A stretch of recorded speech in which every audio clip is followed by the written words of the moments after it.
Good morning. Right now, with us being sequestered at home, as stay and shelter, and I know we've all had to start canceling travel plans. We've already canceled some travel plans. We've already been canceling plans coming up for this summer.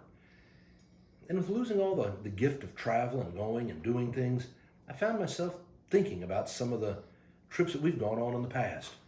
It's been fun to go back and enjoy some of those memories. You know that Marsh and I love to sail. And I started thinking about the first time that we ever went sailing in the Caribbean more than 35 years ago. It turned out that my good friend, Buddy Anderson, he and I were having dinner one night, cooking hamburgers out, and we said, wouldn't it be fun to go sailing in the Caribbean? We both agreed yes. Problem was, neither one of us had ever been on a sailboat. So we agreed to go take some sailing lessons.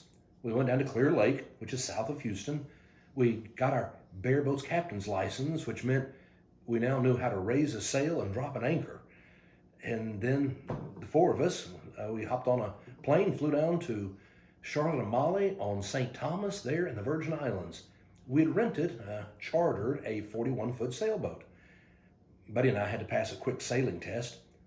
The girls went into town to provision, and we got in to tour the boat along with the personnel there at the dock.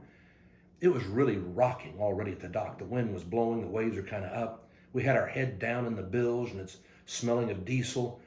And suddenly my friend Buddy leaned in my ear and said, "I'm going to get sick."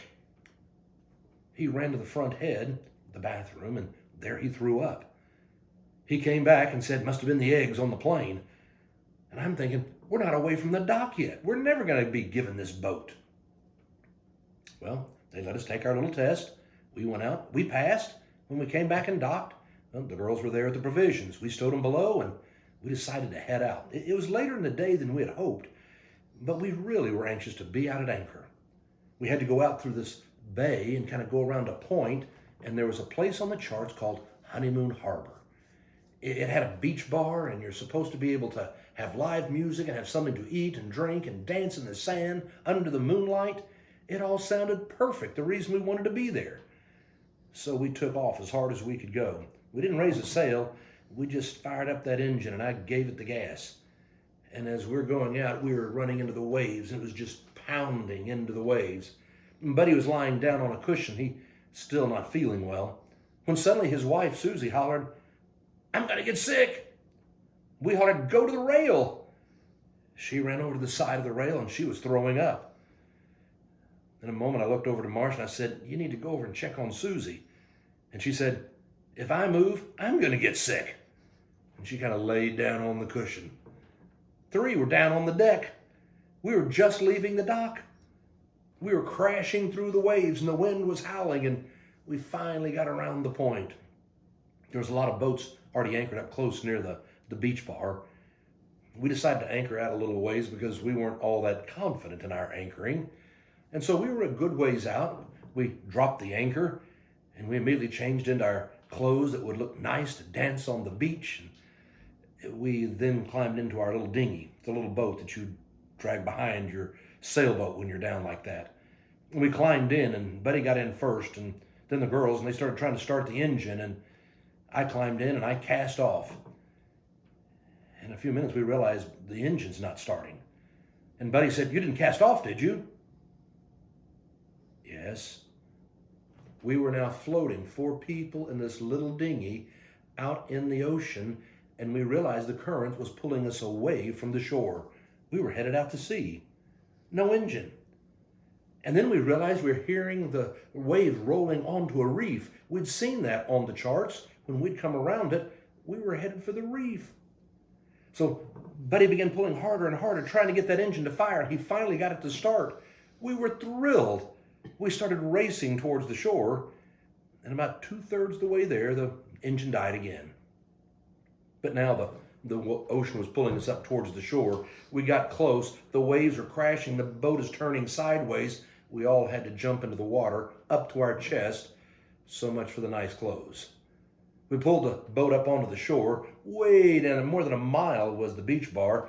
The boat was way out at anchor, and we were stuck on the shore. I looked around. It was already down past sunset. We saw a dock a little ways down, and I had an idea. We went down to the dock. It had a roof over it, a pitched roof, and sure enough, we looked up in the rafters, and there was a set of oars. You see, we'd forgotten the oars.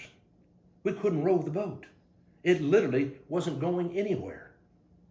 But now that we found the oars, we came back, jumped in the boat, we rowed back out to the boat.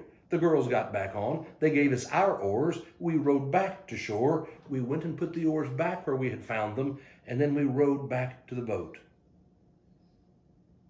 We never did make it Honeymoon Harbor. We never did dance in the sand under the moonlight. But that night was our first night in the Caribbean. We had so much to learn. It hadn't gone anything like we had planned.